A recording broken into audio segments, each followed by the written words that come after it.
আমাদের দাম্পত্য জীবনে, আমাদের পারিবারিক জীবনে আমরা যতটা ভালো আছি, আমরা যতটা সুখে আছি, ওরা আরো 200-500 বছরও সে জায়গায় যেতে পারবে বলে কোনো আলামত আপাতত দেখা যায় না, বরং তারা পিছনের দিকে যাচ্ছে। তাদের সোনালী অতীত তারা হারিয়ে এসেছে। আমরা এখনো পারিবারিক জীবনে যতটা সুখ ভোগ করি, আমাদের দেশে, আমাদের সমাজে, মুসলমানদের মধ্যে সন্তানের সাথে মা বাবার যে বন্ডিং, বোঝাপড়া, ভাই বোনের পরস্পরের যে বোঝাপড়া, আমাদের স্বামী স্ত্রীর মধ্যকার যে সম্পর্ক, যে ভালোবাসা, যে সম্প্রীতি, যে সৌহার্দ্য, যে মমতা, যে স্নেহ এখনো পর্যন্ত বিরাজ আছে। পশ্চিমারা, ইউরোপিয়ানরা এগুলো কল্পনাও করতে পারে না। তারা জানেই না যে আমাদের এই সমাজে পারিবারিক সুখ এবং শান্তি আমরা এখনো কতটা উপভোগ করছি। কিন্তু ভাইরা আমার, আপনারা সবাই জানেন আমাদের ঘরে ঘরে এই পারিবারিক সম্পর্কগুলো, বিশেষ করে দাম্পত্য সম্পর্ক, স্বামী স্ত্রীর মধ্যকার সম্পর্ক, এটা দিন যত অতিবাহিত হচ্ছে পশ্চিমা সংস্কৃতির কুপ্রভাবে আমাদের সমাজ থেকে সেগুলো হারিয়ে যাচ্ছে, ধ্বংস হয়ে যাচ্ছে। ভাই ভাইয়ের মধ্যে যে সম্পর্ক আগে ছিল সেটা এখন আগের মতো নেই। ওদের চাইতে ভালো আছে, কিন্তু আমরা আগের চাইতে তুলনামূলক খারাপের দিকে চলে যাচ্ছি। স্বামী স্ত্রীর মধ্যকার যে সুসম্পর্ক ছিল সেটা কি এখন আছে? কি বলেন, আছে? বিবাহ বিচ্ছেদ, আগে পুরো থানায় একটা বিবাহ বিচ্ছেদের ঘটনা গোটা থানার মানুষকে নাড়িয়ে দিত, গোটা ইউনিয়নের মানুষকে নাড়িয়ে দিত। আর এখন আপনারা জানেন বিবাহ হইতে দেরি, ভাঙতে দেরি নেই। চায়না মালও আরো বেশি সময় লাস্টিং করে। দাম্পত্য সম্পর্কগুলো এতটাও লাস্টিং করে না। পত্রিকার পাতা খুললে দেখা যায় প্রতিদিন যে পরিমাণ তালাক হচ্ছে, শুধু ঢাকায় আরো অনেক বছর আগে প্রতিদিন 39টা করে বিবাহ বিচ্ছেদের ঘটনা ঘটতো। যতগুলো বিবাহ নিবন্ধন হয়, যতগুলো বিবাহ রেজিস্ট্রেশন হয়, তালাকের পরিমাণ তার সাথে টেক্কা দিয়ে আগাচ্ছে। এরকম ভয়াবহ একটা অবস্থা বিরাজ করছে। অতএব আমাদের দাম্পত্য জীবনে, আমাদের পারিবারিক জীবনে সুখ এবং শান্তির জন্য কোরআন এবং হাদিসের আলোকে আমি কয়েকটি টিপস যতটুকু সম্ভব হয় সংক্ষেপে আপনাদের সামনে আলোচনা করতে চাই। তার আগে কোরআনে কারীমের একটি আয়াত আমি পেশ করতে চাই। আল্লাহ রাব্বুল আলামিন কোরআনে কারীমে ইরশাদ করেছেন, ওমিন আয়াতিহি আন খালাকা লাকুম মিন আনফুসিকুম আজওয়াজান লিতাসকুনু ইলাইহা ওয়া জাআলা বাইনাকুম মাওয়াদ্দাতান ওয়া রাহমা ইন্না ফি যালিকা লাআয়াতিন লিকাওমিন ইয়াতাফাক্কারুন। আল্লাহ বলেছেন, তোমাদের পুরুষদের মধ্য থেকেই তোমাদের স্ত্রীগণকে সৃষ্টি করা হয়েছে। এর মানে সকল স্বামী থেকেই সকল স্ত্রী সৃষ্টি হয়নি। এর মানে প্রথম মানুষ আদম আলাইহিস সালাম থেকে প্রথম নারী, প্রথম পুরুষ আদম থেকে প্রথম নারী হাওয়াকে আল্লাহ তাআলা সৃষ্টি করেছেন তার বাম পাজরের হাড় থেকে। এরপর প্রত্যেকেই স্বতন্ত্রভাবে সৃষ্টি হয়েছেন। তো এই যে সৃষ্টি হয়েছে, আল্লাহ তাআলা বলেছেন কেন এটা করা হয়েছে। আদম আলাইহিস সালামকে সৃষ্টি করেছেন, তিনিই তো যথেষ্ট ছিলেন। আবার নারী হিসেবে হাওয়াকে কেন সৃষ্টি করলেন? আল্লাহ বলেছেন লিতাসকুনু ইলাইহা, যাতে করে তোমরা প্রশান্তি লাভ করতে পারো, একে অন্যের মাধ্যমে তোমাদের দুনিয়ার জীবনটা উপভোগ্য হয়, তোমরা যেন সুখে স্বাচ্ছন্দ্যে জীবন কাটাতে পারো, তোমরা যেন সুখে থাকতে পারো।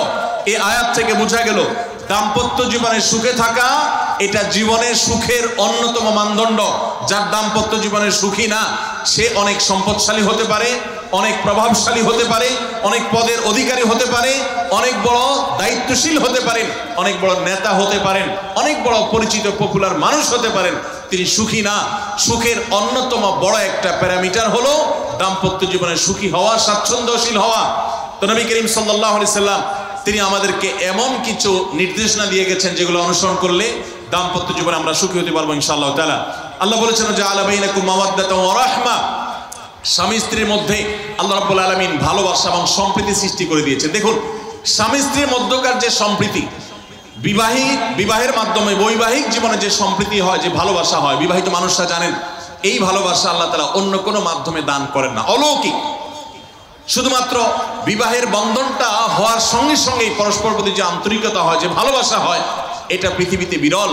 অবৈধ সম্পর্ক, বিবাহ ছাড়া যে সমস্ত রিলেশন হয় সেগুলোতে এই ধরনের ভালোবাসা, প্রকৃত সম্প্রীতি এগুলো কল্পনাও করা যায় না। তো আমরা সরাসরি পয়েন্টসে চলে যাই, কি কি কাজ করলে দাম্পত্য জীবনের সুখ বা স্বাচ্ছন্দ্য আমরা পেতে পারি। এখানে যত মানুষ আছেন হয় বিবাহিত নয় অবিবাহিত, এছাড়া আর কেউ আছেন যারা বিবাহিত না অবিবাহিত না? তারা একটু হাত তোলেন। আছেন কেউ? একজন হাত তুলছে। আপনি বিবাহিত না অবিবাহিত না? তাহলে কোনটা? এখন নামায় ফেলছেন। এদিকে আছে কেউ ভাই? বিবাহিত না অবিবাহিত না কেউ আছেন? নাই। তাহলে বোঝা গেল আজকের আলোচনা সবার জন্য, যারা বিবাহিত আছেন তাদের জন্য, যারা বিবাহিত না ভবিষ্যতে বিবাহ করবেন তাদের জন্য। দেখুন, অনেক মানুষ আছেন আমাদের কাছে আসে, বিশেষ করে আমার কাছে যত মানুষ অফিসে আসেন, এক এক দিন কয়েকশো মানুষও দেখা যায় অফিসে আসেন, এমনও হয় কোনো দিন কয়েকশো মানুষও হয়। তো আমাদের অফিসে অনেকগুলো ডেস্ক আছে, অনেক আলেম আছেন, তারা সমাধান দেন বসে বসে, তারা সহযোগিতা করেন আমার সাথে। অনেকগুলো ডেস্ক বসাতে হয়েছে, এত বেশি মানুষ আসে। আপনারা অবাক হবেন, সবচেয়ে বেশি মানুষ আসে যেই ইস্যুটাকে নিয়ে, সবচেয়ে বেশি মানুষ আসে সেটা হলো দাম্পত্য কলহ, স্বামী স্ত্রীর ঝগড়া বিবাদ, তালাক, এগুলো নিয়ে সবচেয়ে বেশি সংখ্যক মানুষ আছে।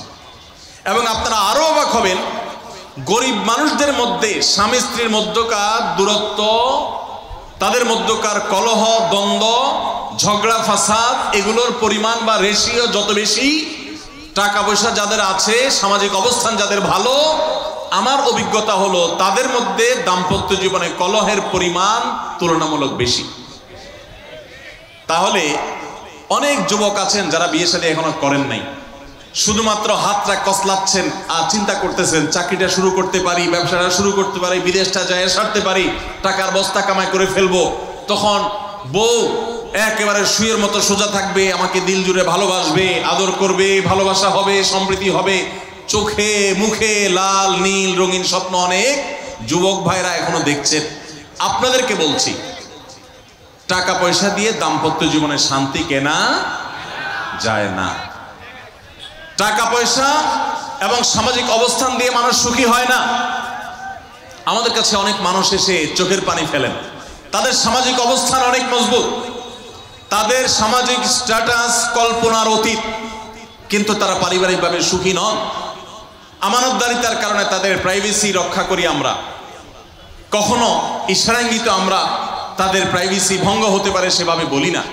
কিন্তু আমরা রেশিওটা আপনাদের সামনে পেশ করছি এজন্য, আপনারা যারা হাত কসলাচ্ছেন, যারা বেকার যুবক আছেন, যারা স্টুডেন্ট আছেন, যারা মনে করছেন যে টাকা পয়সা কামাই করে বস্তা ভরি, তারপরে আমি বিয়ে শাদী করে ফেললে সুখের সাগরে হাবুডুবু খাবো, আমি এরকম দেশ বিদেশ ঘুরতে থাকবো, এই রঙিন স্বপ্ন যারা দেখছেন তাদেরকে বলছি, বিশ্বাস করুন, সুখের সাথে এই টাকা পয়সা এবং সামাজিক অবস্থানের সম্পর্ক আপনি যতটা আছে মনে করেন বাস্তবে ততটা নাই। তাহলে কিসের সম্পর্ক?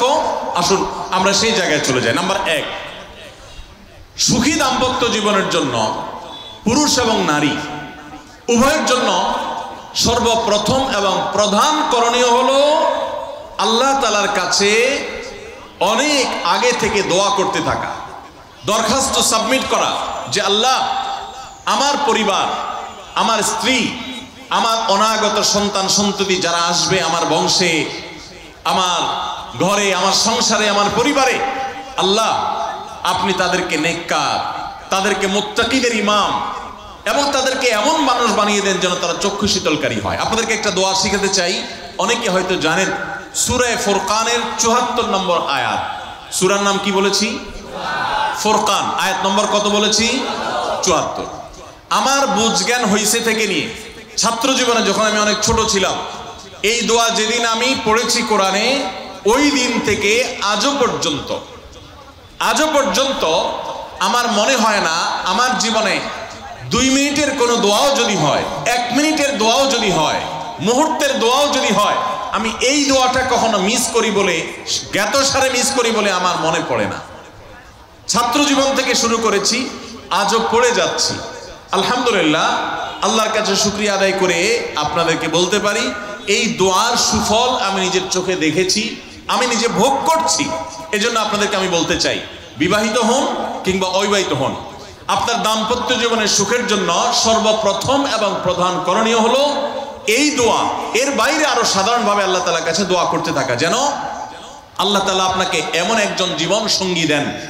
মা বোনরা দোয়া করবেন জীবন সঙ্গী, আপনারা দোয়া করবেন এমন যেন জীবন সঙ্গিনী দেন, যে জীবন সঙ্গী আপনার চোখ জুড়ানোর মতো হবে। দেখুন, আল্লাহর ভাষা এমন যে এই ভাষা তো অলৌকিক, এটা তো কোনো মানুষের ভাষা নয়।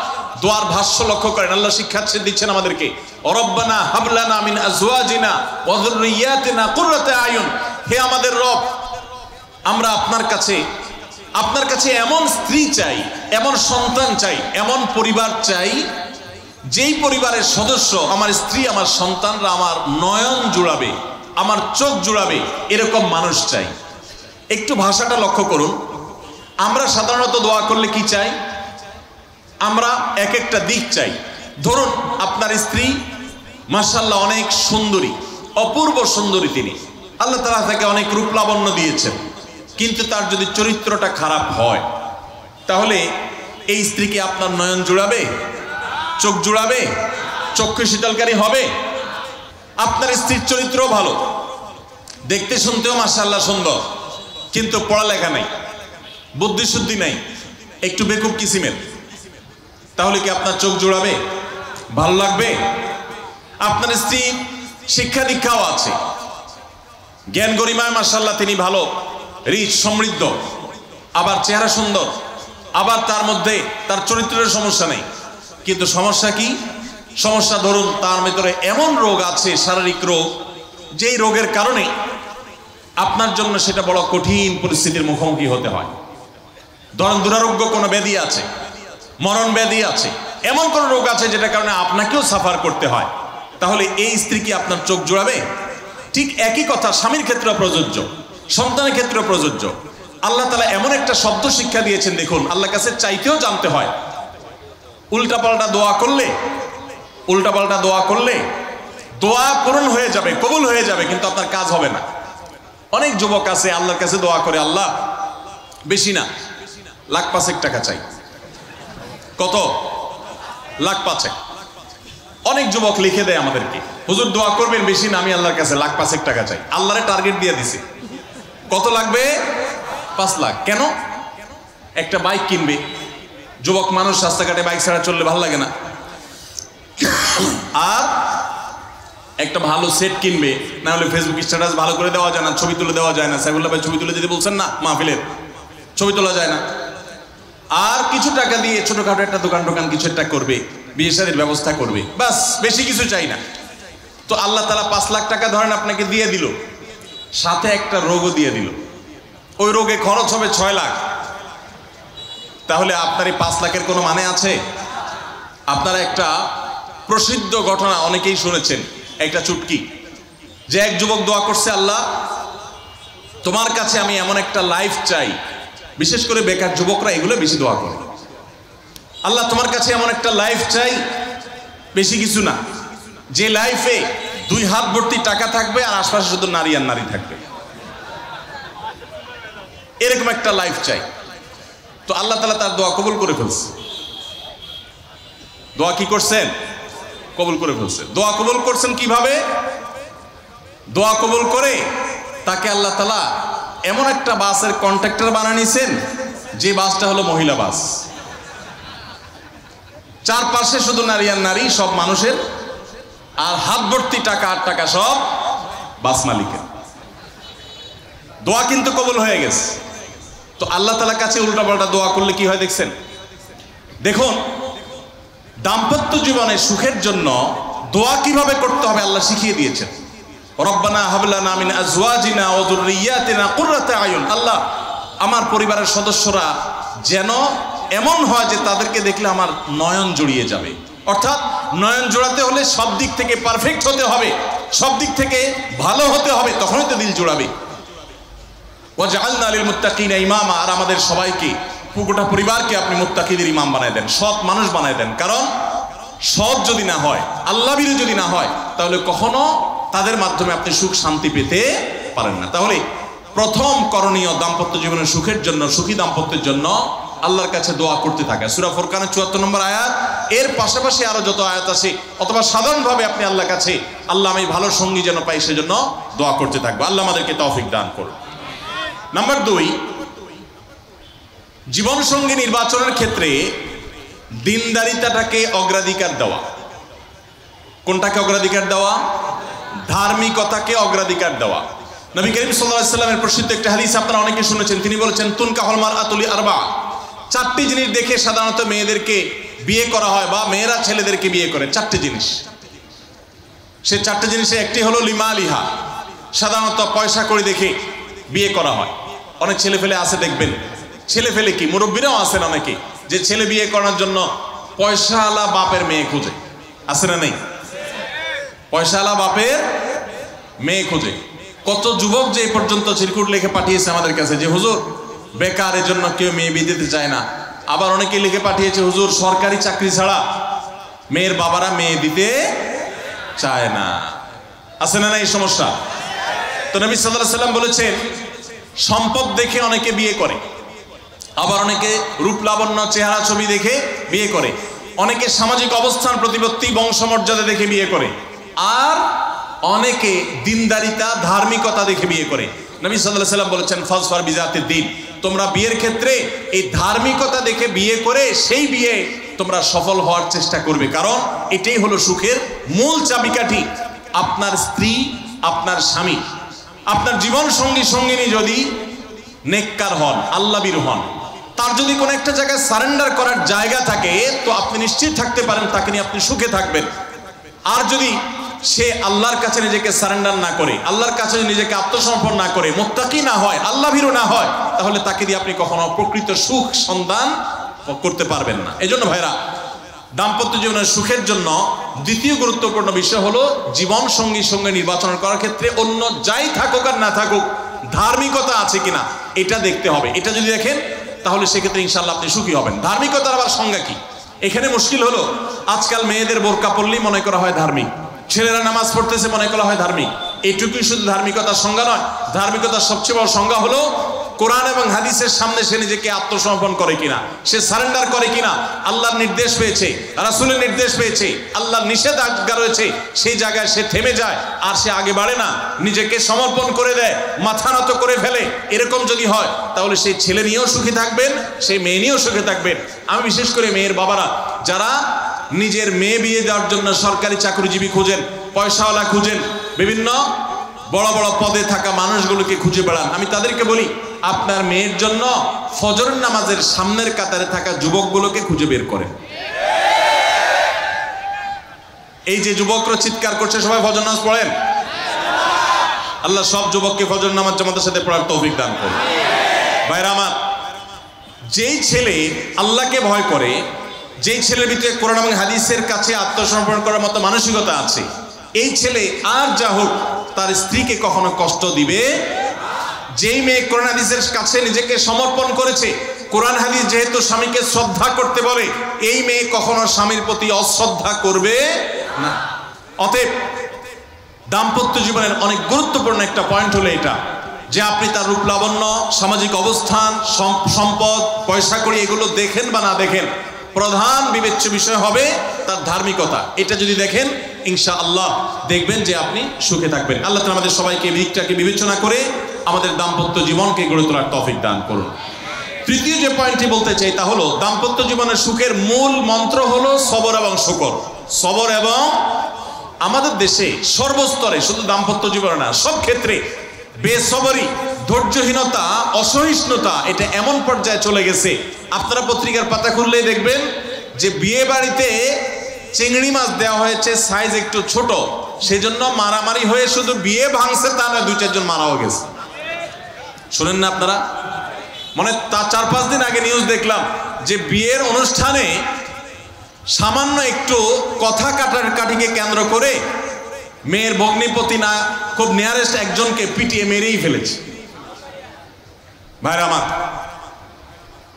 এই ধরনের ঘটনা আপনারা শুনেন না? ঘরে ঘরে অসহিষ্ণুতা এবং ধৈর্যহীনতা। আমি একটা কথা প্রায় বলি, আপনারা কি জানেন কিয়ামতের ময়দানে আল্লাহর কাছে বান্দা কোন আমল করলে হিসেব ছাড়া জান্নাতে যাবে? জানেন কেউ? বলতে পারেন কেউ? ভাই, আল্লাহর কাছে হিসেব দিয়ে জান্নাতে যাওয়া কি সহজ কাম না কঠিন কাজ? আরে আল্লাহর কাছে তো অনেক দূরের কথা। আপনি যে প্রতিষ্ঠানে চাকরি করেন তার মালিকের কাছে, উপরস্থ বসের কাছে একেবারে পুঙ্খানুপুঙ্খ করে প্রতিটা পয়সার হিসাব দিয়ে একদম সব কিছুতে পারফেক্টনেস প্রমাণ করা, এটাই তো একটা কঠিন কাজ, দুঃসাধ্য কাজ। সেখানে সারা জীবনের হিসাব আল্লাহর কাছে দিয়ে পাই পাই করে তারপর আপনি জান্নাতে যাবেন, বিষয়টা এত সহজ না। তাহলে হিসেব ছাড়া আল্লাহ তাআলা এমনিতে বলবেন হিসাব টিসাব নাই, তোমাকে এমনি জান্নাতে দিলাম, এটা চান আপনারা? দেখুন কোরআনে কারীমে আল্লাহ তাআলা বলছেন ইন্নামা ইউওয়াফাস সাবিরুনা আজরাহুম বিগাইরি হিসাব। আল্লাহ বিনিময় দেওয়ার ক্ষেত্রে, সওয়াব দেওয়ার ক্ষেত্রে দুনিয়াতে যারা সবরকারী হবে, যারা ধৈর্যশীল হবে, যারা সহিষ্ণু হবে, যারা নিজেকে নিয়ন্ত্রণ করতে পারবে, এই সবরকারীদেরকে আল্লাহ তাআলা হিসেব ছাড়া দিবেন, তাদেরকে সওয়াব দিবেন হিসেব ছাড়া। তাহলে আপনি যখন আপনার কর্মস্থলে থাকবেন আপনাকে ধৈর্য ধারণ করতে হবে। আপনি যখন পাবলিক পরিবহনে উঠবেন আপনার মাথা ঠান্ডা রাখতে হবে। আপনি যখন আপনার বাসা বাড়িতে থাকবেন আপনার মাথা ঠান্ডা থাকতে হবে। মাথা গরম হয়ে যায় যাদের, হট মেজাজ যারা, কথায় কথায় মাথা গরম হয়ে যায়, ধৈর্যহীন হয়ে যায়, যেখানে সেখানে গন্ডগোল বাধায় দেয়, মারামারি বাধায় দেয়, ধৈর্য সহ্য বলতে কিছু নাই, এই লোকগুলো কিন্তু এই সৌভাগ্যবান মানুষদের কাতারে সামিল হতে পারবে না। ঠিক একইভাবে দাম্পত্য জীবনে সুখী হতে হলে সবর এবং শকর এই দুইটা মূল মন্ত্রের কোনো বিকল্প পথ খোলা নেই। সেটা স্বামীর জন্য প্রযোজ্য, স্ত্রীর জন্য প্রযোজ্য। স্বামী হিসাবে আপনি স্ত্রীর অনেক অনিয়মতা দেখতে পাবেন, অনেক কিছু দেখতে পাবেন, আপনার আকাঙ্ক্ষা, আপনার চাহিদা প্রত্যাশার বিপরীত, আপনাকে সবর করতে হবে। ভাইরা আমার, আমাদের প্রিয় নবী সাল্লাল্লাহু আলাইহি সাল্লামের দাম্পত্য জীবনে কিন্তু টুনটান সমস্যা হয়েছে।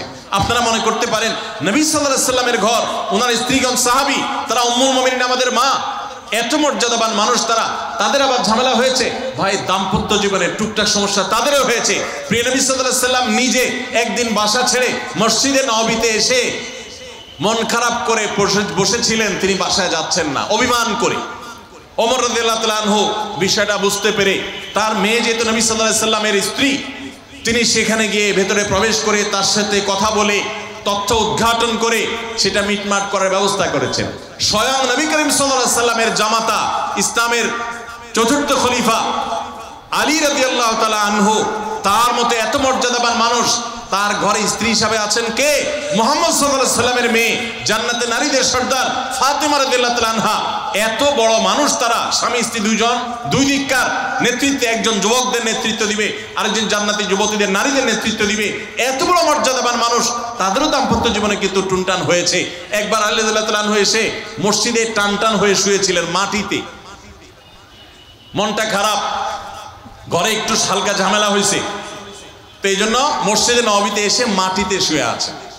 নবী করিম সাল্লাল্লাহু আলাইহি ওয়াসাল্লাম দেখে বুঝতে পেরেছেন, টের পেয়ে গেছেন যে কিছু একটা হয়েছে বাসায়। তখন তিনি জামাইকে ডেকে বললেন, কমিয়া আবা তুরাব, এ মাটির বাপ, মাটিতে শুয়ে আছেন, এজন্য রসিকতা করে বললেন, এ মাটির বাপ উঠো, দাঁড়াও দেখি কি হয়েছে বলো। ভাইরা আমার, দাম্পত্য জীবনে টুকটাক সমস্যা হবেই হবে। যারা বিয়ে করেন নাই আগে থেকে প্রস্তুত থাকেন, বুকে পিঠে ছালার বস্তা সব বেঁধে রেডি থাকেন। বিশেষ করে সময় যেভাবে গড়াচ্ছে তাতে করে সামনে থেকে হেলমেট পরেও যাওয়া লাগতে পারে। শুধু যাওয়া না, বাসায় ঢোকার সময় বাইক থেকে নামার পর হেলমেটটা আগে খুলবেন না, আগে যা বুঝবেন পরিস্থিতি কি, তারপর হেলমেট করবেন। বুঝেন নাই? দাম্পত্য জীবনে টুকটাক সমস্যা হবেই, এটা প্রত্যাশিত। মনে রাখবেন, এই জিনিসটা যদি আপনি আগে থেকে মাথায় রাখেন তাহলে আপনার কষ্ট অনেকখানি দূর হয়ে যাবে। আমরা অনেকে আকাশ থেকে নেমে পড়ি, কি বলে, এত বড় সাহস, এই কথা বলতে পারে কেন? ভাই আশ্চর্য হচ্ছেন কেন? এর চেয়ে বেশি কথা বলতে পারে, মাথা বাড়ি মারছে, আরে ভাই ছুরি মারে নাই যে শুকর আদায় করে। বুঝেন নাই কথা? একই কথা বোনদের জন্য প্রযোজ্য। আমার মা বোন যারা শুনছেন তাদেরকেও বলছি, আপনার স্বামীর একটা কথা শুনে আপনি আকাশ থেকে নেমে পড়ছেন, আকাশ ভেঙে পড়ছে মাথার উপরে, কি এটা বললো সে, আপনি ডিপ্রেসড হয়ে যাচ্ছেন। আরে বোন ডিপ্রেসড হচ্ছেন কেন? এটা কেন? আরো শক্ত কথা আপনাকে বলতে পারে, এটা আপনি মাথায় রাখেন, কারণ দিন শেষে তিনি মানুষ, তার ভুল হতে পারে, একটা সময় তিনি তার ভুল বুঝতে পারেন। দাম্পত্য জীবনে যদি স্বামী স্ত্রী উভয়ে যদি ধৈর্যশীল না হয়, সবরকারী না হয়, হুটহাট রিয়াকশন করে ফেলে, কখনো দাম্পত্য জীবনে সুখী হওয়া সম্ভব নয়। মনে রাখতে হবে, একসাথে থাকতে গেলে, দুইটা পাতিল একসাথে থাকতে গেলে টুনটান লাগে না, বাধে হয় না? আপনার কাছে যদি কেউ এসে গাল গল্প দেয়, দেখবেন অনেকে গাল গল্প দেয়। গাল গল্প দেওয়া লোক আছে না নাই? ভাই 30 বছর সংসার করেছি, জীবনে আমাদের একটা কথা হয় না, ডাহা মিথ্যুক, এ লোক ডাহা মৃত্যু। আপনার 50 বছরের সংসারে কোনো বিষয় হয় না, হ্যাঁ ঝগড়া করেন না সেটা ভিন্ন বিষয়, কিন্তু ভিন্ন মত হবে না, দ্বিমত তৈরি হবে না, নিজেদের মধ্যে ভুল বোঝাবুঝি তৈরি হবে না, একবারও হবে না জীবনে, অসম্ভব। মুহাম্মদ সাল্লাল্লাহু আলাইহি সাল্লামের ঘরে যদি হয়ে থাকে, আলী রাদিয়াল্লাহু তাআলা ফ্যামিলিতে যদি হয়ে থাকে, সাহাবীদের ঘরে ঘরে যদি হয়ে থাকে, আপনি কে? মনে রাখবেন, এই সমস্ত ডাহা মিথ্যা কথা শুনে আপনি চিন্তা করেন হায় হায় রে, তাহলে আমার বউটা এত ডাইনি। আর মহিলা চিন্তা করে আমি স্বামীটা এত মানুষ, কত বড় ডাকাত। দেখো তার স্বামী স্ত্রী জীবনে কোনো কথা হয় না, আর আমার স্বামী ডেইলি একবার মা বাপ তুলে না গালি গালাজ করলে তার বাটের পেটে ভাত হজম হয় না। এই সমস্যাগুলো আছে না নাই? ভাইরা আমার, সবর করার জন্য, সবর করা সহজ হবে আগে থেকে যদি প্রস্তুত থাকেন যে এই সমস্যা হবে। আশরাফ আলী থানভী রাহমাতুল্লাহর নাম শুনছেন আপনারা? ভারত মহাদেশের এমন একজন আলেম ছিলেন, খুব বিচক্ষণ মানুষ ছিলেন, অনেক বিদগ্ধ মানুষ ছিলেন, অনেক বড় আল্লাহওয়ালা ছিলেন, নেককার মানুষ ছিলেন। তো থানভী রাহমাতুল্লাহর কাছে এক লোক এসে বলল, হুজুর আমার বাসায় যখনই যাই দরজাটা খুলতে দেরি, আমার মাথার উপরে আকাশ ভেঙে পড়তে দেরি নেই। যেটাই করি, বাজার করে এনে তার হাতে দিলেও রাগ, রাখলেও রাগ, আমার সাথে সারাদিন শুধু ঘেউ ঘেউ করে হুজুর, আর সহ্য করতে পারি না। আমারে কোনো দোয়া দুরুদ আমল শিখায় দেন যে আমার এই বাসার অত্যাচারটা যেন থামে। তো থানভী রাহমাতুল্লাহ বললেন যে শোনো, তোমার একটা বুদ্ধি শিখাই দেই, দোয়া দুরুদ না। বুদ্ধি হলো এখন থেকে বাসায় গিয়ে দরজা নক করবা, যে নক করার আগে 1 মিনিটের মোরাকাবা করবা। কি করবা? মোরাকাবা বুঝেন? ধ্যান। এটা কল্পনার জগতে ডুবে যাবা 1 মিনিটের জন্য, জাস্ট 60 সেকেন্ড। কি ধ্যান করবা? দরজা যায় থামবা, থেমে চোখ বন্ধ করে মাথাটা নিচু করে চিন্তা করবা আমার ঘরের ভিতরে একটা কুকুর আছে, আর কুকুর মানুষ দেখলে কি করবে? ঘেউ ঘেউ করবে। অতএব এটাতে আমার রাগ হওয়ার তো কিছু নাই, কুকুর কেন ঘেউ ঘেউ করছে এটা জিজ্ঞেস করার তার এক বোকামি। অতএব এটা আমি মাথায় কিছু নেব না, ইগনোর করব। কুকুর থাকলে কুকুর তো ঘেউ ঘেউ করবেই, এটা চিন্তা করে এরপরে বিসমিল্লাহ পড়ে নক করবা। তো এই বুদ্ধি অনুযায়ী পরের দিন আসছে বাসা, আগে 1 মিনিট মোরাকাবা করছে, এরপরে দরজা নক করছে। যথারীতি দরজা খোলার পরেই শুরু হয়ে গেছে যুদ্ধ, ইউক্রেন রাশিয়া, এখন ইসরায়েল ইরান। যুদ্ধ শুরু হয়ে যাওয়ার পর এই লোক অন্যান্য দিন সেও টুকটাক রিয়াকশন করে, হাতাহাতি বকাবকি, দুই পক্ষ থেকে টুকটাক হামলা পাল্টা হামলা হইতো, কিন্তু আজকে সেই লোকটা আর হামলা টামলা তার করা দূরের কথা, উল্টা সে মিটমিট করে হাসতেছে, এবং একটা পর্যায়ে নিয়ন্ত্রণ করতে না পারে ফিক করে হাসেই দিচ্ছে। এবার বউ চিন্তা করতেছে কাহিনী কি?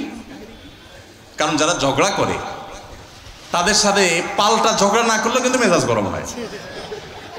কদিন আগে শুনছেন না পত্রিকা যে এক মহিলা স্বামীর ডিভোর্স দিছে, কেন? কারণ স্বামী ঝগড়া করে না।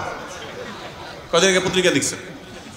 এই মহিলা যখন দেখছে স্বামী হাইসা দিছে, সে এবার ঝগড়া টগড়া থামায় বলতেছে, ঠান্ডা মাথায় বলতেছে, কাহিনী কি বলো তো, তুমি হাসতেছো কেন? বল না কিছু না। সে তো বলবে না। স্বামী মনে করছে হয়তো অন্য কোনো কাহিনী আছে, কোনোভাবে উদ্ধার করতে পারে নাই। পরের দিন আবার সেম কাহিনী, আবারও হেসে দিচ্ছে। মহিলা চিন্তা করছে ব্যাপার কি? বলে না, আজকে তো তোমার একদিন কি আমার একদিন, বলতেই হবে তোমার। কেন তুমি হাসতেছো? আমার ঝগড়ার বিনিময়ে তুমি ঝগড়া না করে হাসতেছো, অপমান করতেছো। আমার ঝগড়ার কোনো দাম নাই? আমি কি কথা বলতেছি না, এগুলো কোনো মূল্য নাই? যখন চেতে যাচ্ছে এবার বলতেছে, শোনো তুমি যেহেতু জোরই করতেছো, তাইলে আমি বলি, আমি গেছি এক হুজুরের কাছে, হুজুর আমার এই বুদ্ধি শিখাই দিছে, আমি সেই বুদ্ধি অনুযায়ী চিন্তা করি, এখন আমি চোখে করতেছি, আমার হাসি আসে না। বউ চিন্তা করে, কি বললা তুমি? তাহলে তুমি এই মনে করো আমারে? এবার থেকে বেচারে ঝগড়া করার আগেই তার থেমে যায়, চিন্তা করে হায় আমি ঝগড়া করলে তো সে মনে মনে আমার ওইটা চিন্তা করে। বুঝতে পারছেন?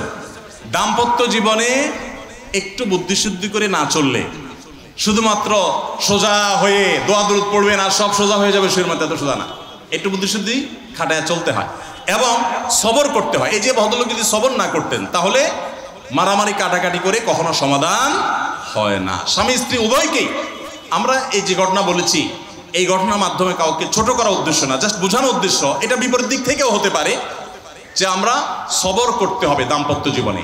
তাহলে আগে থেকে যদি এই ঘটনা বলার উদ্দেশ্য হলো যে এই ভদ্রলোক আগে থেকে যখন অপেক্ষা করছেন যে হ্যাঁ অনাকাঙ্ক্ষিত কিছু হতেই পারে, তখন এটার জন্য প্রস্তুত থাকার কারণে আর তার ঝামেলা বাড়ে নাই, বরং কমছে। এখন আপনি যদি আগে থেকে প্রস্তুত থাকেন, দাম্পত্য জীবন টুকটাক সমস্যা হবেই, দুই ঘরে দুইজন মানুষ একসাথ হয়েছি, বহু কিছুতে গরমিল হবে। অতএব আমরা সবর করব, ধৈর্য ধারণ করব, ভালো দিনগুলো দেখব। প্রিয় নবী সাল্লাল্লাহু আলাইহি সাল্লাম বলেছেন, তুমি তোমার স্ত্রীর কোনো কিছু দেখে যদি রাগান্বিত হও, তুমি তোমার স্বামীর কিছু দেখে যদি মেজাজ গরম হয়, তো মনে রাখবা তার অনেক গুণ আছে যেটা দেখলে তোমার ভালো লাগা কাজ করবে। কারণ একটা মানুষ এমন নাই পৃথিবীতে যার সব গুণ খারাপ, একটা গুণও ভালো নাই। একজন আস্ত ডাকাতও যদি হয়, আস্ত পাপিষ্ট মানুষও যদি হয়, খারাপ মানুষও যদি হয়, তার ভিতরও কোনো না কোনো ভালো গুণ অবশ্যই আছে। তোমার স্ত্রী, তোমার স্বামীর মধ্যে কোনো না কোনো ভালো গুণ আছে। তুমি সেই গুণটা খুঁজে বের করো এবং সেটাকে কল্পনা করো, তাহলে তোমার মধ্যে তৃপ্তি আসবে, সমৃদ্ধি আসবে, ভালো লাগা কাজ করবে। এজন্য ভাইরা, দাম্পত্য জীবনের সুখ শান্তির জন্য সবর এবং শকর। শকর হলো যে যা পেয়েছি আলহামদুলিল্লাহ, এর চাইতে যদি খারাপ কিছু হতো, এর চাইতে যদি মন্দ কিছু হতো। অনেক বোনরা আমাদের কাছে আসেন, আমরা তাদেরকে বলি, দেখুন আপনার স্বামীটা হয়তো অমানুষ, সে আপনাকে গালিগালাজ করে কিন্তু চরিত্রহীন না। অনেকের স্বামীটা খুব ভদ্র কিন্তু চরিত্রহীন, ব্যবহার ভালো করে চরিত্রহীন, তাদের কষ্ট আপনার চাইতে কম না। অনেকের স্বামী খুব ভদ্র কিন্তু বেকার, 2 পয়সা কামাই করতে পারে না, সারাদিন ঘরে বসে বসে খায় আর শ্বশুরবাড়ি থেকে যৌতুক এনে না খায়, নিশ্চয় আপনি তার চাইতে ভালো আছেন। মানুষ এভাবে যখন ভালো দিকগুলো চিন্তা করবে তখন তার ভিতরে শকর আসবে। তাহলে দাম্পত্য জীবনে সুখ শান্তির জন্য তৃতীয় করণীয় হলো সবর এবং শকরের চর্চা করা। আল্লাহ আমাদের সবাইকে তৌফিক দান করে। 4 নম্বর হলো স্বীকৃতি দিতে জানা। অনেক লোক আছে নিজেকে খুব শিয়ানা মনে করে, স্বামী হয়ে বউর তারিফ করতে রাজি না, বউ হয়ে স্বামীর তারিফ করতে। দাম্পত্য জীবনের সুখের জন্য একে অন্যের তারিফ করার কোনো বিকল্প নাই। প্রিয় নবী সাল্লাল্লাহু আলাইহি সাল্লাম তার স্ত্রীদের তারিফ করতেন, প্রশংসা করতেন। আয়েশা রাদিয়াল্লাহু তাআলা আনহাকে বলেছেন যে আয়েশা, তোমার অবস্থানটা হলো খাদ্যের মধ্যে সারিদ নামক একটা বিশেষ খাদ্য আছে, রুটি এবং গোশতের ঝোল মিছিয়ে আরবরা খায়। নবী সাল্লাল্লাহু আলাইহি সাল্লাম বলেছেন, সারিদ এই খাদ্যটা যেরকম খুব প্রিয় অন্য সব খাদ্যের চাইতে আমার কাছে, অন্য সব নারীদের চাইতে তুমি আমার কাছে সেরকম প্রিয়। আপনারা জানেন স্বামী স্ত্রী একে অন্যের সাথে মিথ্যা কথা বলা, বউয়ের সাথে মিথ্যা কথা বলা, মিথ্যা কথা বলে সব ধরনের মিথ্যা কথা না, পামপট্টিমূলক মিথ্যা কথা বলা, প্রশংসামূলক মিথ্যা কথা বলা, এটা জায়েজ আছে। মিথ্যা কথা বলা কোথাও কিন্তু জায়েজ নাই। মিথ্যা কথা বলা ইসলামের জঘন্য অপরাধ। কিন্তু স্বামী স্ত্রী পরস্পরের সাথে প্রশংসামূলক, যেটাকে সহজ বাংলায় পামপট্টি বললাম, এই পামপট্টিমূলক বা প্রশংসামূলক মিথ্যা কথা বলা জায়েজ আছে। কিরকম? আবার এটা যাই এখন থেকে বাজার থেকে 500 টাকার কাপড় নিয়ে যায় বলেন 2000 টাকা দিয়ে কিনছি, এটা কিন্তু জায়েজ নাই। কেন জায়েজ নাই? কারণ কোনোভাবে যদি ওই 500 টাকার ট্যাগ মহিলা ধরে ফেলতে পারে, তাহলে মায়ের কিন্তু একটাও নিচে পড়বে না, বলবে মৃত্যুকের পুত মৃত্যুক, সারা জন্মে কাম করে আসছস, তাইলে ওই রকম মিথ্যা কথা বলা যাবে না। আমার পরিচিত এক লোক আছে, সরকারি একজন কর্মকর্তা বড়, উনি বলেন যে মহিলাদেরকে বাজার করে খুশি করার মতো কঠিন কাজ আরেকটা খুব কম আছে। যারা সংসার করেন তারা জানেন। কারণ আমি একটা কথা প্রায় বলি, দুনিয়াতে বহু বুদ্ধিমান মানুষ আছে, বহু চালাক মানুষ আছে, কিন্তু একটাও চালাক বা বুদ্ধিমান স্বামী আছে বলে আমার মনে হয় না পৃথিবীতে। বুঝা ঠিক বলছেন? বহু চালাক বুদ্ধিমান মানুষ দুনিয়াতে আছে, কিন্তু কোনো চালাক বা বুদ্ধিমান স্বামী দুনিয়াতে। তার মানে কি? প্রত্যেকটা বউয়ের কাছে তার স্বামীটা হলো আস্ত বেকুব।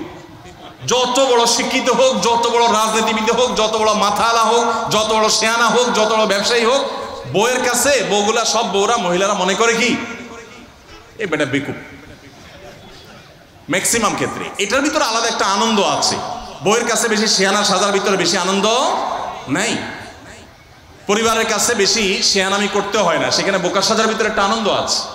যাই হোক, তো ওই যে ভদ্রলোকের কথা বলছিলাম, বাজারের কথা বলছিলাম, যে বাজার করে মহিলাদের খুশি করা খুব কঠিন। আপনি গোশত কিনেন, মাছ কিনেন, যাই কিনেন, তারা খুব কমই সন্তুষ্ট থাকে বেশিরভাগ ক্ষেত্রে। সব মেয়েদের কথা বলছি না। কেন সন্তুষ্ট থাকে না? কারণ তারা আশা করে আরো কম দামে কিনবেন, আরো কম দামে কিনবেন। আপনি জিতে গেলে তারা খুশি, হাইরে গেলে আপনারা বকা দিবে সে। তো এক সরকারি কর্মকর্তা, বড় কর্মকর্তা, আমাকে বলতেছিলেন যে দেখেন, আমি সারা জীবন বাজার করি আর বইয়ের বকা শুনি। আমি চলে যাওয়ার পর আমার অফিসের একজন কেরানি আছে, তাকে দায়িত্ব দিছি বাজার টাজার করার জন্য। এই লোক বাজার করার পর আমার বউ বিরাট খুশি, বলে যে তার নাম ধরে বলতেছে, অমুক বাজার করলে প্রতিদিন ঠিক মতো বাজার করে, দাম দোষ ঠিকঠাক থাকে, মাপজোপ সব ঠিকঠাক থাকে, তোমার প্রতিদিন ধরায় দেয় দোকানদার, কমায় দেয়। 2 কেজির গোশত আমার কাছে মনে হয় 1.5 কেজি দিছে, ওজন কম দিছে মনে হয়, নজরে উঠে না। তো লোকটা বলেছে আমার খুব সন্দেহ হলো, একই দোকান থেকে আমিও আনি সেও আনে, আর আমার তো ঠকানোর কথা না, পরিচিত দোকানদার। তাহলে মহিলা এই কথা বললো, তার ব্যাপারে কাহিনীটা কি? তারা ডেকে বলছে বলো তো কাহিনী কি, সিক্রেটটা কি? তো লোকটা বলতেছে যে স্যার সত্য বলতে কি, আমি গোশত 3 কেজি কিনলে ম্যাডামকে বলতাম 2 কেজি,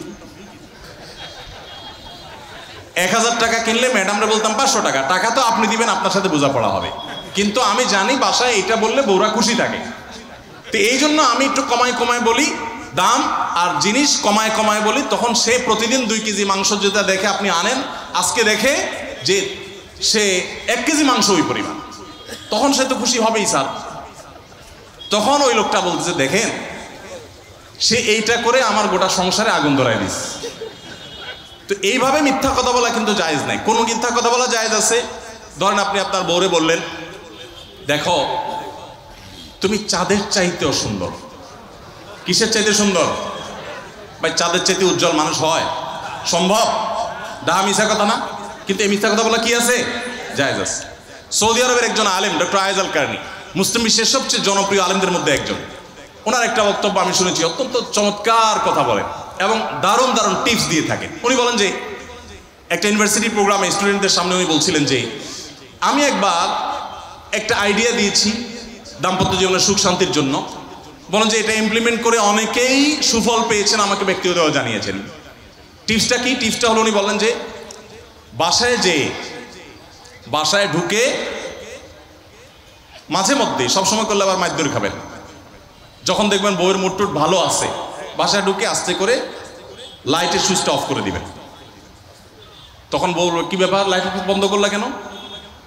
তখন বলবেন যে দেখো বাসায় আসলে তোমার চেহারার উজ্জ্বলতা থাকলে আর এই লাইটটার দরকার হয় না। মহিলা ধরে ফেলবে যে আপনি পাম্পটে দিচ্ছেন, বাতাস দিচ্ছেন, কিন্তু পাম্প যাকে দেন সে যতই বুঝুক না কেন কিছু না কিছু কাজ হয়, কিছু না কিছু। একেবারে শতভাগ যদি বুঝে কাউকে প্রশংসা করছেন, সে বুঝে, তারপরও সে একটু খুশি হয়, ভালো লাগে। তো উনি বললেন যে শরবত বানায় আনছে বউয়ে, তখন বলবেন যে দেখো চিনি দিও না, চিনি দিও না। তারপর বউরে বলবেন যে আঙ্গুলটা একটু চুবাই দাও। কেন? কারণ তুমি আঙ্গুলটা চুবাই দিলে ওটা চিনি চাইতে বেশি মিষ্টি লাগে। এই যে কথাগুলো, এই কথাগুলো আসলে সত্য কথা না। তো এই টাইপের কথা স্বামী স্ত্রীর মধ্যে মিথ্যা হলেও সেটা কি আছে? জায়েজ আছে। ভাইরা আমার, এই জন্য দাম্পত্য জীবনে সুখ শান্তির জন্য একে অন্যকে ভালোবাসা, প্রশংসা করতে জানা, বিশেষ করে স্বীকৃতি দিতে জানা, ভালো গুণগুলোর কথা বলা, এটা হারিয়ে গেছে। অনেকে মনে করে যে না ভালো গুণ বললে মাথায় উঠবে, এটা ভুল। মাথায় উঠবে সেটা ব্যালেন্স করার জন্য আপনাকে অন্য কাজ করতে হবে, কিন্তু তাহলে প্রশংসা করতে কার্পণ্য করা যাবে না, স্বীকৃতি দিতে হবে। 5 নম্বর হলো দাম্পত্য জীবনের সুখ শান্তির জন্য একে অন্যের যে কনসার্নের জায়গাগুলো আছে, ইস্যুগুলো আছে, এগুলোকে মাথায় রেখে চলতে হয়। যেমন আপনি স্বামী হিসাবে বউয়ের বাপের বাড়ির মানুষদের বদনামি থাকলেও করবেন না। তারা কৃপণ, তারা অনেক সমস্যা আছে, এগুলো থাকলেও বউয়ের কাছে করবেন না। কারণ কোনো মেয়ের কাছেই নিজের বাপ মা, নিজের ভাই বোনের কোনো দোষ শুনতে ভালো লাগে। আপনি তার কাছে বললে সমাধান হবে না, তো বরং অশান্তি বাড়বে। তাহলে কি লাভ? আপনি এগুলো ভেতরে ভিতরে রাখেন, সব কিছু বলতে যান না। এবং তাদের পারলে আরো প্রশংসা করেন যে আমার শাশুড়ির রান্নাটা খুব ভালো, মাশাআল্লাহ, আমার শ্যালকের এই গুণটা খুবই ভালো, আমার শ্যালিকার ওই গুণটা ভালো। যত বেশি তার বাপের বাড়ির তারিফ করবেন, দেখবেন যে আপনার ঘর পুরাই শান্তি। ঠিক একইভাবে মা বোনরা যারা আছেন তারা স্বামীদের দুর্বল পয়েন্টগুলোকে মাথায় রাখবেন। যে কথা বললে স্বামী স্ত্রী উভয়বার জানেন যে যেটা বললে তার মনে কষ্ট হয় সেটা তাকে বলবেন না। অনেক মহিলা আছে বাহিরের রান্নার তারিফ শুনলে তার মাথা নষ্ট হয়ে যায়, আছে না নেই? যে ঘরে এসে বাইরের রান্নার তারিফ শুনতে চাই না। তাহলে বাইরের রান্না ভালো হইলেও ওইগুলোকে ভালো বলবেন না, চুপচাপ থাকবে, মিথ্যা বলার দরকার নেই। তাহলে এই বিষয়গুলো মাথায় রেখে চলা, যে কি বললে তার কষ্ট হয়, ইনশাল্লাহ এতে দাম্পত্য জীবনে সুখ শান্তি হবে। এর পাশাপাশি 6 নম্বর হলো সময় দেওয়া। আজকাল দাম্পত্য জীবনের সবচেয়ে বড় সমস্যা হলো, তরুণ বন্ধুরা ভালো করে শুনে রাখেন, বিয়ে যারা করবেন ভবিষ্যতে আরো ভালো করে শুনে রাখেন, এই মোবাইল ফোন আমাদের দাম্পত্য জীবনকে ধ্বংস করার অন্যতম কারণ। অতএব আল্লাহর ওয়াস্তে মোবাইলগুলোকে নিয়ন্ত্রণ করেন, মোবাইলগুলোকে নিয়ন্ত্রণ করেন। বাসায় ঢোকার আগে মোবাইলের গলা চেপে বন্ধ করেন, এরোপ্লেন মোড করেন, ফ্যামিলিকে একান্তে কিছু সময় দেন, সারাক্ষণ খাচ্ছেন মোবাইল টিপতে টিপতে। ওই যে কৌতুক আছে না, যে মোবাইল টিপতে টিপতে খাচ্ছে, খায়া ডাইল মনে করে পানি ঢেলে নিছে পাতে। খাওয়ার সময় এবার চিন্তা করতে বলতেছে যে কি দিয়ে রান্না করছো, লবণ দাও না ডাইলে, আসলে ঢেলে নিছে কি পানি। তো মোবাইল টিপতে টিপতে যদি মানুষ সংসারে স্বামী স্ত্রী একে অন্যের সাথে সময় কাটায়, তাহলে দাম্পত্য জীবনে অশান্তি নিশ্চিত। যত অশান্তি এবং যত ঝগড়া, যত ভুল বোঝাবুঝি আমাদের ফ্যামিলিগুলোতে হয়, এর অন্যতম প্রধান কারণ হলো এই মোবাইল এডিকশন, মোবাইল আসক্তি। স্বামী বলেন স্ত্রী বলেন উভয় একান্তে স্বামী স্ত্রী বাসা বাড়িতে তো অবস্থান যতদিন করবেন, ব্যবসা বাণিজ্য কাজ কাম আল্লাহর হস্তে, এগুলো সব জমা রেখে তারপর স্বামী স্ত্রী একে অন্যকে সময় দিবেন, ইনশাআল্লাহ দাম্পত্য জীবনে সুখ শান্তি আসবে। 7 নম্বর পয়েন্ট হলো, যেটা আমি একটু আগে বলে ফেলেছি, সেটা হলো অন্যের সুখের মিথ্যা গল্প শুনতে যাবেন না। অর্থাৎ আপনার কাছে কেউ যদি বলে দোস্ত বলিস না তোর ভাবি, তার রান্না, তার আচরণ, এই যে গল্পগুলো দিবে না, এগুলো শুনবেন না। সাথে সাথে বলবেন যে বেটা হয় চাপাবাজি করতেছে, আর না হলে শয়তান এগুলো আমাকে শোনাচ্ছে, আমাকে অশান্তি সৃষ্টি করবার জন্য। মহিলাদের ক্ষেত্রে এটা প্রযোজ্য, যে অনেক মহিলা এসে বলবে ভাবি আপা কি বলবো, আর আপনার ভাই এত কেয়ারিং, কি যে যত্ন করে আমারে, আমার দিক খুব খেয়াল রাখে, একটু সমস্যা হতে দেয় না, বাইরে গেলে একটু পরপর ফোন দিয়ে মেসেজ দিয়ে খবর নেয়। বুঝবেন যে সাক্ষাৎ শয়তান হাজির হয়ে গেছে। এই লোক হয়তো সৎ উদ্দেশ্যে বলছে, কিন্তু শয়তান তাকে দিয়ে বলাচ্ছে আপনাকে অশান্তিতে ফেলার জন্য। মনে রাখবেন, যারা নিজেদের তারিফ করে তারা হয়তো পজিটিভ মানুষ দেখে তারিফ করে, তাদের সংসারে এমন এমন অশান্তি হয় যেগুলো হয়তো আপনাদের হয় না, শুধুমাত্র শয়তান ওইগুলো আপনার সামনে হাজির করছে। খবরদার, ওইগুলো দেখে খুব সহজেই একে অন্যের প্রতি জাজমেন্ট করতে যাবেন না। তাহলে দাম্পত্য জীবনে সুখ শান্তির জন্য অন্যের সুখের মিথ্যা গল্প শুনতে যাবেন না। যদি সত্য গল্পও হয় তবুও মনে রাখবেন যে হয়তো সে একটা দিক তুলে ধরছে, তাদের আরো চ্যাপ্টার আছে সেটা তারা তুলে ধরছে না, তাদের চাইতে আমরা আলহামদুলিল্লাহ কম সুখে নেই। নিজেদের পজিটিভগুলো দেখার চেষ্টা করবেন। 8 নম্বর, ক্ষমা করতে শেখা। দেখুন, ক্ষমা করতে না পারলে দাম্পত্য জীবনে কেন, কোনো জীবনে আপনি কখনো সুখী হতে পারবেন না। সবকিছুকে অনেক বড় করে দেখবেন না, অনেক কিছুকে ক্লোজ করবেন, ছোট করবেন। এবং মনে রাখবেন আল্লাহ তাআলা ক্ষমাশীলকে ভালোবাসেন। কোরআনে আল্লাহ তাআলা একাধিক জায়গা বলেছেন যারা ক্ষমা করে আল্লাহ তাদেরকে ভালোবাসেন। আপনি যদি বলেন যে কতবার ক্ষমা করব, যতবার আপনি আল্লাহর কাছে ক্ষমা আশা করেন, আপনি আপনার স্ত্রীকে, আপনি আপনার স্বামীকে, আপনার জীবনসঙ্গীকে, যে কোনো মানুষকে ততবার ক্ষমা করবেন। আপনি জীবনে একই পাপ কতবার করেন আল্লাহ মাফ করবেন আশা করেন না, তাহলে আপনার আল্লাহর বান্দাকে কেন আপনি ক্ষমা করবেন না? বিধায় ক্ষমা করা এটা শিখতে হবে। কখনো কোনো ভুল হয়েছে বুঝতে পারলে পণ্ডিতি না করে সাথে সাথে ভুল স্বীকার করা জানতে হবে, যে হ্যাঁ এটা আমি ভুল করেছি। হ্যাঁ, এটা স্বীকার করলে সে একটু মাথায় উঠে যাবে, সে একটু লাই পেয়ে যাবে, পাক। কিন্তু এটা একটা ভালো গুণ, পরবর্তীতে এটাকে ব্যালেন্স করতে পারবেন অন্যভাবে। ভুল স্বীকার করবেন। মেয়েদের সাথে বিশেষ করে যখন ঝগড়াঝাটি হয়, কোনো কিছু হয়, মনে করেন ঝগড়া তুমুল আকারে চলে গেছে, এখন আপনার স্ত্রী আপনার মৃত্যুদণ্ড জারি করবেন, জাস্ট এটা বাকি আছে। এই টাইমটাতে আপনি যদি চান যে এই রাগের পারদকে পাতাল থেকে মুহূর্তের ভিতর, আমি আকাশ থেকে মুহূর্তের ভিতরে পাতালে নামায় আনবো, আগুনের সাথে সাথে পানি করব, একটা বুদ্ধি, একটা কাজ করবেন, সাথে সাথে পানি হয়ে যাবে। সেটা কি? এতক্ষণ যা তর্ক করছেন এখন বলেন যে আসলে তুমি ঠিক বলছো, আমারটা ভুল, ব্যাস দেখবেন যে আগুন পানি হয়ে গেছে সাথে সাথে। তো ভুল স্বীকার করতে পারে, এটা শুধু স্বামীরা না, স্ত্রীদের ক্ষেত্রে একই কথা প্রযোজ্য। এটা অনেক বড় একটা গুণ, বিশেষ করে ক্ষমা করতে পারা। ক্ষমা করতে যারা পারে না তাদেরকে আল্লাহ ভালোবাসেন না। আল্লাহ তাআলা বলেছেন যে আল্লাহ তাআলা ক্ষমাশীল মানুষদেরকে ভালোবাসেন, বিধায় আমরা ক্ষমা করতে শিখবো ইনশাআল্লাহ। 9 নম্বর হলো, শয়তান যে সমস্ত জায়গাতে ধোঁকা দেয় এই জায়গাগুলোকে ক্লিয়ার রাখা। যেমন একটা পয়েন্ট বলি, স্বামী স্ত্রীর মধ্যে কিছু কিছু জিনিস প্রাইভেট থাকতে পারে। আপনার স্ত্রী আপনার শ্বশুরবাড়িতে ফোনে কথা বলেছে, কি বলেছে, আম্মা তোমার সাথে কি বলেছে, তোমার আব্বা কি বলেছে, তোমার ভাই কি বলেছে, ব্যক্তিগত বিষয়গুলো খুব বেশি খোঁচাখুচি করে জানতে যাবেন না। এগুলো জানতে গেলে অশান্তি হবে। এবং অনেক সময় দেখা যেতে পারে কোনো কিছু দেখে আপনার সন্দেহ হয়েছে, তাহলে এটা পেটের ভিতর রাখবেন না। আবার খারাপভাবে উপস্থাপন না করে সুন্দরভাবে উপস্থাপন করেন যে আমার কাছে এরকম মনে হয়েছে, তাতে সাময়িক ঝগড়া হোক, কিন্তু আপনি ক্লিয়ার হয়ে যাবেন এবং নিজেদের মধ্যে কোনো ঝামেলা থাকবে না। শয়তান বিশেষ করে ওয়াসওয়াসা, কুমন্ত্রণা, সন্দেহের রোগ দিয়া দাম্পত্য জীবনে সবচেয়ে বেশি অশান্তি তৈরি করেন। এই জন্য সন্দেহকে কোনো স্থান দিবেন না। যখনই সন্দেহ আসবে বুঝবেন যে শয়তান এটা সৃষ্টি করছে। সর্বশেষ 10 নম্বর হলো, শাসন করার যদি কখনো দরকার হয়, স্বামী হোক আর স্ত্রী হোক বা সাধারণ মানুষের ক্ষেত্রে এটা প্রযোজ্য, রাগের মাথায় কখনো শাসন করবেন না। শাসন করতে হলে মাথা গরম হয়ে গেছে একটু সবর করবেন, ঠান্ডা মাথায় শীতল মাথায় তারপরে শাসন করবেন। যখন রাগ উঠছে তখন কিছু বলতে যাবেন না। আপনার রাগ উঠছে আজকে, আপনি নিয়ত করেন আগামী 24 ঘন্টা পর এটার আমি বিচার করব, একটা বিহিত করব, এটার আমি কিছু একটা করে ছাড়বো। 24 ঘন্টা টাইম নেন, ইনশাআল্লাহ আপনি নিশ্চিত থাকেন 24 ঘন্টা পর যদি আপনি এটা নিয়ে বসেন তাহলে আপনার এই বসাটা অনেক বেশি হবে ন্যায়সঙ্গত। এটাতে কোনো প্রকার সীমালঙ্ঘন থাকবে না, রাগের চোটে অন্যায় আচরণ হবে না, জুলুম হবে না, বাড়াবাড়ি হবে না, যথাযথ শাসন হবে। যেই কোনো মানুষের ক্ষেত্রে এটা প্রযোজ্য। আপনার একটা ছেলে এমন কোন অন্যায় কাজ করছে, আপনি এখন তাকে মাথা হট হয়ে গেছে, এখন শাসন করতে গেলে জুলুম হয়ে যেতে পারে, একটু সবর করেন, সময় নেন, দেখবেন রাগটা প্রশমিত হয়ে লেভেলে চলে আসছে। এরপরে যদি শাসন করেন দেখবেন জুলুম হবে না। তো স্বামী স্ত্রী উভয়ের ক্ষেত্রে একই কথা প্রযোজ্য। ঝগড়া যখন করতে মন চায়, মেজাজ যখন গরম হয় তখন না করে একটু পরে করেন। আমি সৌদি আরবে প্রবাসে যখন ছিলাম আমি দেখেছি অনেক বাংলাদেশি ভাইরা, তখন নেটের এত বেশি প্রচলন ছিল না, তারা মোবাইলে একটার পর একটা কার্ড রিচার্জ করতো 50 রিয়াল 100 রিয়াল দিয়া। কেন? শুধুমাত্র বউয়ের সাথে ঝগড়া করার জন্য। কিসের জন্য? কারণ কথা বলতেছে, মনে করেন কোন একটা বিষয় নিয়ে তুমুল বিশ্বযুদ্ধ বেঁধে গেছে দুজনের, এখন এই পাশ থেকে ওই পাশ থেকে কথা চালাচালি ঝগড়াঝাটি চলতেছে, চিল্লানি চেঁচামেচি, হঠাৎ করে লাইন কেটে গেছে, ব্যালেন্স শেষ, দৌড় দিয়ে চলে গেছে দোকানে, এই তাড়াতাড়ি একটা কার্ড দেন ভাই, তাড়াতাড়ি রিচার্জ করতেছে। কেন? তাকে এখন কি করতে হবে? অসমাপ্ত ঝগড়ার সেকেন্ড ইনিংস শেষ করতে হবে। আবার কার্ড শেষ হয়ে যাচ্ছে, ইনিংস ঘোষণা হয়ে গেছে, আবার যায় সে কার্ড রিচার্জ করে থার্ড ইনিংসে ঝগড়া করছে। কত বড় বেকুব চিন্তা করে, কত বড় নির্বুদ্ধিতা।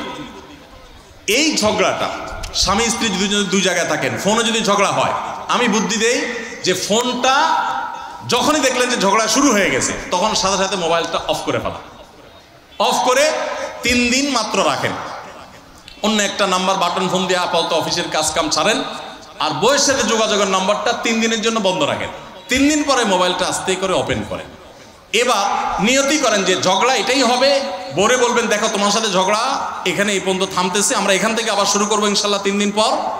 3 দিনের বিরতি দিচ্ছি, যুদ্ধবিরতি, যথারীতি 3 দিন পরে আমরা আবার শুরু করব। 3 দিন পরে যদি শুরু করেন, আমি তো দায়িত্ব নিয়ে বলতে পারি, লিখিত দিতে পারি আপনাকে, 3 দিনের পর যখন আবার নতুন করে শুরু করবেন ইনশাআল্লাহ দেখবেন আগের ঝগড়ার যে দুইজনের একজনেরও আর কিছুই নেই। এখন বউরে যদি বলেন 3 দিন পরে ফোন দিয়ে বলেন হ্যাঁ বলো তুমি জানি কি বলতেছিলা, দেখবেন যে আর কথা খুঁজে পায় না। আর আপনিও যদি বলেন যে হ্যাঁ আমি জানি কি বলতেছিলাম, দেখবেন এখন ঝগড়া করে জুত পাবেন না, গিয়ার একেবারে নর্মালে চলে আসছে। এই জন্য ভাইরা, রাগ যখন হয় ওই টাইমটাতে ঝগড়াঝাটি করতে হয় না, তাহলে সেক্ষেত্রে দাম্পত্য জীবনে অশান্তি থেকে অনেকখানি বাঁচা যায়। যে ঠিক আছে আমরা ঝগড়া করবো, এই বিষয়ে আমরা এখন কথা বলবো না, কালকে কথা বলবো, একটু অপেক্ষা করেন, উভয়ের জন্য সেখানে কল্যাণ থাকবে।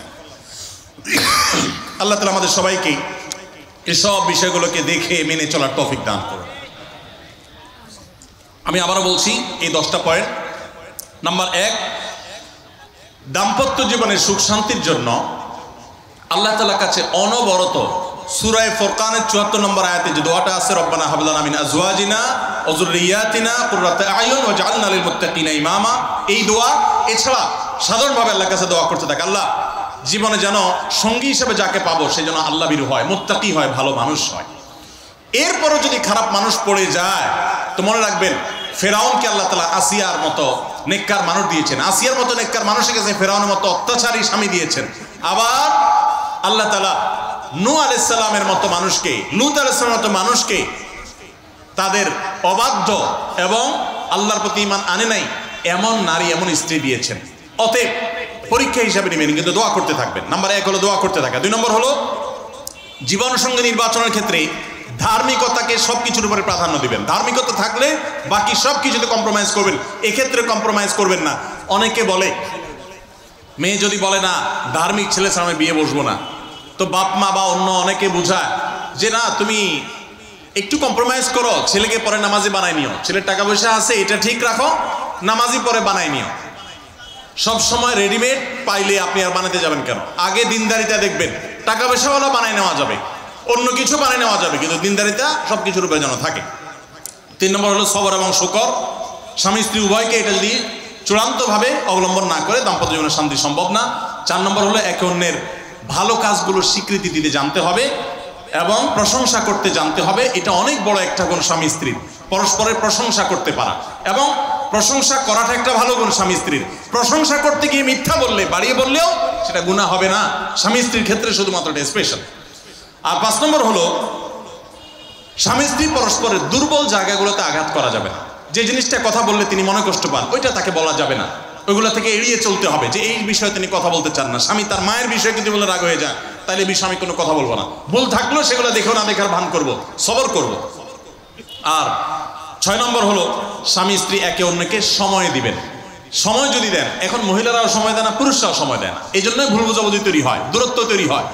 এখন ভালোবাসা আদান প্রদান করার জন্য SMS, হোয়াটসঅ্যাপ, মেসেঞ্জার, বিভিন্ন রকমের যোগাযোগের মাধ্যম আছে, ফোন আছে, ভিডিও কল আছে। এত মাধ্যম থাকা সত্ত্বেও ভালোবাসা কম। এর অন্যতম কারণ হলো যে সব কিছু এখন অনলাইন করে ফেলছি আমরা, একান্তে একে অন্যকে আমরা সময় দেই না। সময় দেওয়াটা হলো একটা বড় কাজ। 7 নম্বর হলো অন্যের সুখ শান্তিতে আছে, তাদের ঝগড়াঝাটি হয় না, তারা একে অন্যের প্রতি খুব কেয়ারি। এই সমস্ত গল্প শুনে, মিথ্যা গল্প কিংবা সত্য গল্প শুনে প্রতারিত হতে যাবেন না। মনে রাখবেন, আপনি তার চাইতে অনেক দিক থেকে সুখে আছেন, সেটা হয়তো আপনার মাথায় আসছেন, আপনি খুঁজে বের করেন, নিশ্চয়ই অনেক সুখের পয়েন্ট আল্লাহ আপনাকে দিয়ে রেখেছেন। আর 8 নম্বর হলো একে অন্যকে ক্ষমা করতে জানতে হবে, কোনো কিছু ভুল হলে স্বীকার করতে জানতে হবে। 9 নম্বর হলো একে অন্যের প্রতি সংশয় করা, সন্দেহ করা রোগ থেকে বেঁচে থাকতে হবে। সন্দেহ করা খুবই খারাপ জিনিস এবং সন্দেহের সূত্র তৈরি হতে পারে, সেই পথগুলো বন্ধ করে ফেলতে হবে। আর 10 নম্বর হলো যদি একে অন্যের কোনো ভুল সংশোধন করতেও হয়, রাগের মাথায় সেটা করা যাবে না, বরং ঠান্ডা মাথায় করতে হবে। ঠান্ডা মাথায় যখন একটু ফ্রেশ হবেন, নর্মাল হবেন, তারপরে করতে হবে ইনশাআল্লাহ, তাহলে ব্যালেন্স হবে এবং জুলুম হবে না। আল্লাহ তাআলা আমাদের সবাইকে সুখী দাম্পত্য জীবন নসিব করুন, বলুন আমিন। আমাদের দাম্পত্য জীবনের সুখ শান্তির উপরে আমাদের জান্নাত অনেকখানি নির্ভর, আমাদের জাহান্নাম থেকে মুক্তি অনেকখানি নির্ভর। কারণ দিনদার জীবন সঙ্গী সঙ্গিনী না হলে, জীবন সঙ্গী সঙ্গিনী মুত্তাকি না হলে জান্নাতের পথের যাত্রাটা অনেক কঠিন হয়ে যায়। এজন্য পরস্পরের জন্য